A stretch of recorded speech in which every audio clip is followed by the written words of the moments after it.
Robert Faurisson, de toute façon, il faut se rendre compte d'une chose. Il pèterait dans un micro, ce serait une attaque chimique. C'est comme ça.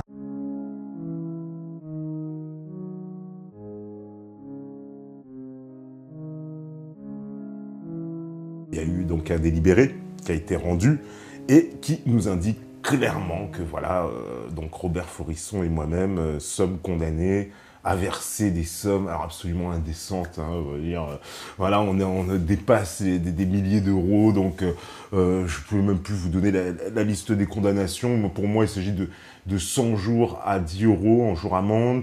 Je crois, alors je sais plus, c'est 2000 euros à la LICRA, au BNVCA, des frais de justice, etc.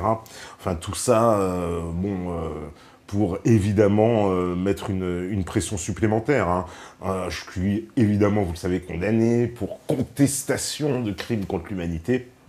Hein, donc, ça voudrait dire que j'ai contesté des crimes, alors j'ai absolument rien contesté. Alors évidemment, on vous dit que c'est la publication qui est condamnable, alors bon, ça reste encore à démontrer. De toute façon, il y a une grande chance que nous fassions appel, donc la décision, en tout cas, n'en restera pas là, quoi. Mais ça démontre, encore une fois, hein, pour ceux qui pensaient que dans ce pays, il y avait encore une liberté de parole, il y a bien donc des limites, certains sujets. De toute façon, beaucoup l'ont appris. En ce moment, c'est la chasse, de toute façon, pour ceux qui sont au courant. Il y a encore, les grands habitués, évidemment, de la 17e chambre, hein, mais il y a aussi, on le sait, Riposte Laïque, qui sont en ce moment dans le viseur. Hein, vous voyez, Juppé s'acharne sur eux, tout le monde s'acharne sur eux. Je sais qu'ils ont envoyé Pierre Cassin aussi, et Christine Tazin aussi en procès aussi. Éric Zemmour, évidemment, vous savez, qui est pourchassé. D'ailleurs, ce que je comprends toujours pas, voilà, dans cette grande chasse, parce qu'on me dit, c'est les sionistes, c'est les machins.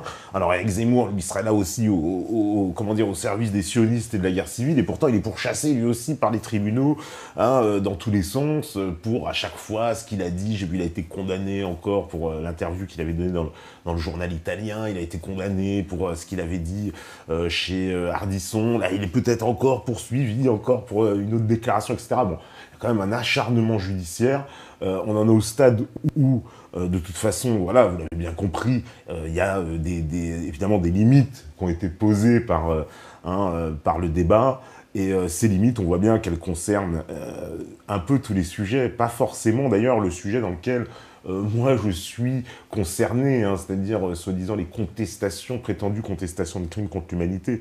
Il y a aussi tout ce qui touche de toute façon à l'idéologie antiraciste. Hein. Dès que vous allez sur ce créneau-là, vous voyez bien que tous ceux qui vont sur ce créneau-là, et je ne vous parle pas des Hervé Ryssen, des Boris Lelay et compagnie, certains diront « Oh, mais c'est normal, ces gens-là doivent être condamnés, etc. » Mais c'est de l'expression. Hein. Pour moi, ça reste de l'expression. Il n'y a pas, quand quelqu'un il vous dit, quelque chose, comme l'autre, qu'on me dit, il a dit oui, il n'y a pas de noir self. Je vois pas pourquoi on l'emmène en prison. Après, il y a des gens, ils sont pas d'accord, ils peuvent débattre, ils peuvent faire ce qu'ils veulent, mais pourquoi emmener quelqu'un, lui dire, on va le condamner à de la prison pour ça? Moi, je trouve ça complètement un peu surréaliste, en tout cas, surréaliste. Ça reflète bien l'ambiance, de toute façon, du pays, de l'Europe, où il y a un totalitarisme de la pensée qui s'est installé, comme cette dame aussi, alors le nom m'échappe, c'est pareil, c'est la Faurisson allemande, on pourrait dire, hein, qui a pareil 88 ans et qui est en prison aussi, parce que pour les mêmes raisons, pour contestation de crimes contre l'humanité. Alors là-bas en Allemagne, vous savez bien que ce sujet-là, c'est encore pire qu'en France, mais voilà. Oui, voilà, on me dit ça, donc effectivement, ils demandent beaucoup d'argent, c'est un peu un racket de la pensée, hein. Moi, ces associations-là, si demain il y a un changement de pouvoir dans ce pays, il faudrait vraiment qu'on en finisse avec toutes ces lois mémorielles, quelles qu'elles soient, hein, quelles qu'elles soient.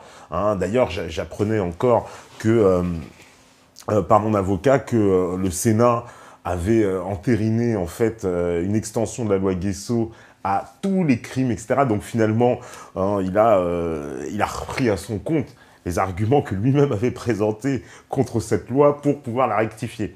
Et il paraît qu'ils l'ont passé là en catimini, vous voyez. Donc, comme quoi, il y a vraiment une volonté évidente de verrouiller les choses sur ce sujet. et que tout le monde se taise, et puis finalement ça va poser un problème, parce que bientôt on ne pourra plus parler de rien, hein, parce que si la loi en plus elle s'étend à tout, puis vous savez, au fur et à mesure par extension on va l'étendre à tous les sujets, finalement on ne pourra parler de rien sous prétexte d'être traîné devant un tribunal. Alors on me dit non, en prison, non, pas encore, la prison, ils n'ont pas retenu en première instance, en tout cas les réquisitions du procureur, qui lui demandait de la prison, puisqu'il demandait... je crois que c'était 6 mois avec sursis pour Forisson et 3 mois pour moi, quelque chose comme ça. Et puis finalement, je me retrouve le plus méchant apparemment, puisque ce serait... bon, je mets encore des parenthèses parce que je n'ai pas pu assister de personnes encore au délibéré, mais on va voir ça quand je l'aurai dans les mains. Mais pour les gens qui étaient là, qui ont pris des notes, m'ont montré, visiblement ce serait moi... l'instigateur et Forisson, mon complice. Alors bon, je verrai, je vous en dirai plus sur ça, mais je trouve ça quand même un peu surréaliste que je me retrouve maintenant à être devenu un instigateur et Forisson un complice. C'est pire. Alors, peut-être il cherche des relèves. Hein. Vous voyez, on a tapé sur ce monsieur pendant des années. Alors peut-être cherche un nouveau Forisson, un peu plus jeune hein, pour les 20 prochaines années. Hein, c'est un petit peu ça, donc voilà. Hein, en tout cas, voilà, on me dit effectivement, en tout cas tous ceux qui étaient là, d'ailleurs je leur passe un big up, ceux qui m'ont soutenu, parce que oui, il y a des gens qui se déplacent, et merci à vous, ils se reconnaîtront, on va pas les citer, mais merci à vous. Mais voilà, quoi, ouais, on me dit aux USA, au moins il y a la liberté d'expression. Il est vrai que sur ces thématiques-là, il est un peu plus ouvert, effectivement, et facile de s'exprimer, parce qu'aux États-Unis, effectivement, il y a le fameux, c'est le deuxième amendement, je crois, qui protège toute la liberté de parole, etc. Donc, évidemment, la liberté de parole, c'est un totem, hein, véritable. Moi, je suis pour, hein, je vous dis franchement, moi, je suis pour. Alors là, parce qu'on parle tout le temps d'américanisation, mais quand il y a des bons trucs, bah, faut l'avouer, moi, je suis pour qu'il y ait un équivalent en France, et si demain on doit refaire notre constitution, qu'on passe comme un absolu la liberté d'opinion et de parole, point. Hein, et qu'il n'y ait pas, il peut pas y avoir d'interdiction, il peut pas y avoir d'interdiction des idées, parce que là, c'est ce qu'on est en train de vivre. Hein. Vous savez, petit à petit, évidemment, ce totalitarisme, hein, il s'installe.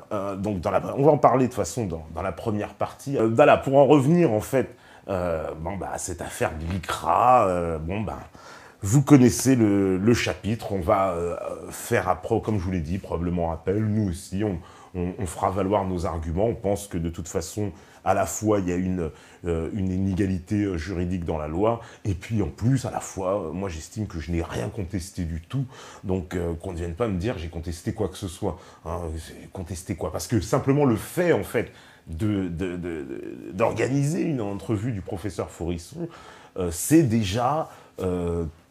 effectivement répréhensible. C'est ça, en fait, vous voulez, c'est politique. Vous avez déjà franchi, et puis donc on cherche à vous abattre immédiatement. C'est clair et net, de toute façon. Bon, on s'en doutait un petit peu, on va pas faire les hypocrites, mais voilà, ça se réalise encore une fois.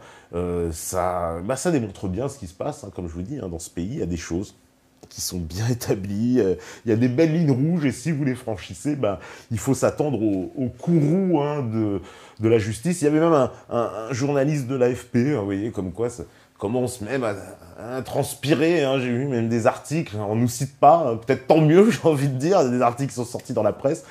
L'AFP, d'ailleurs, c'était marrant, puisque, pour raconter une anecdote, les photographes de l'AFP, en fait, n'arrêtaient pas de mitrailler en fait le frère de Robert Forisson qui était là, et visiblement, évidemment, comme il ressemble beaucoup physiquement à son frère, il croyait que c'était le professeur Robert Forisson lui-même, et donc au bout d'un moment, c'est des gens qui ont indiqué, oui, vous êtes en train de faire pour rien, ça se voit, ah bah non, ils ont montré la photo de Robert Forisson, ils disaient, bien oui, mais justement, c'est pas lui. Ah d'accord, eh bah oui, ils se sont plantés. Bon, sinon, vous auriez vu la photo du frère de Robert Forisson probablement dans toute la presse pour dire Robert Forisson a été condamné. Bon, voilà, ça c'est des petites anecdotes. Hein, de toute façon, c'est comme ça. Hein. Vous savez, Robert Forisson, de toute façon, il faut se rendre compte d'une chose. Il pèterait dans un micro, ce serait une attaque chimique. C'est comme ça. Donc, on peut pas rien faire avec le professeur Forisson. Hein, si de toute façon, je vous dis quoi qu'il arrive, vous serez condamné. Voilà, c'est tout. On me dit, si tu es condamné, tu as invité un cerveau malade. Ben oui, ouais, c'est peut-être un peu malade moi-même. Hein. Je réalise. Ça, il faudra un camp de rééducation, probablement. Hein, ça devrait exister. Hein, j'hésite entre eux, en plus, effectivement, les jours amendes et la prison. Après tout, voilà, si, quitte à avoir un casier judiciaire, hein, parce que c'est un peu ça aussi la finalité, bah peut-être finalement, j'irai en prison. Voilà, au moins, ça servira à quelque chose. À transmettre les idées en prison. Peut-être je vais penser déjà aux cellules de déradicalisation. C'est pas mal. J'ai compris qu'ils faisaient des massages, on jouait à l'escrime et tout. Ça, je pourrais me présenter comme ça. Moi aussi, je vais me déradicaliser. Et je suis un peu trop extrême droite et tout. Donc, bon, ça pourrait, peut-être, je sais pas, ça pourrait passer. On va voir, on verra. En tout cas, le truc, il est lancé. Nous, on va pas s'arrêter. On pense que voilà, c'est juste un totalitarisme de la pensée. On cherche à nous punir, à nous faire peur, à nous impressionner. Et tant qu'on pourra de toute façon s'exprimer, on s'exprimera. C'est tout.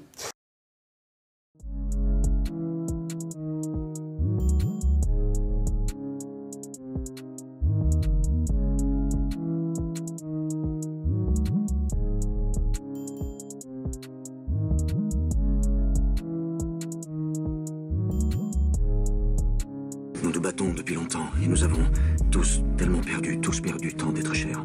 Mais vous n'êtes pas seul. Il y a des postes de résistance partout sur la planète. Avant tout, restez en vie. Vous ne vous rendez pas compte à quel point vous êtes important. Si vous écoutez ce message, vous êtes la résistance.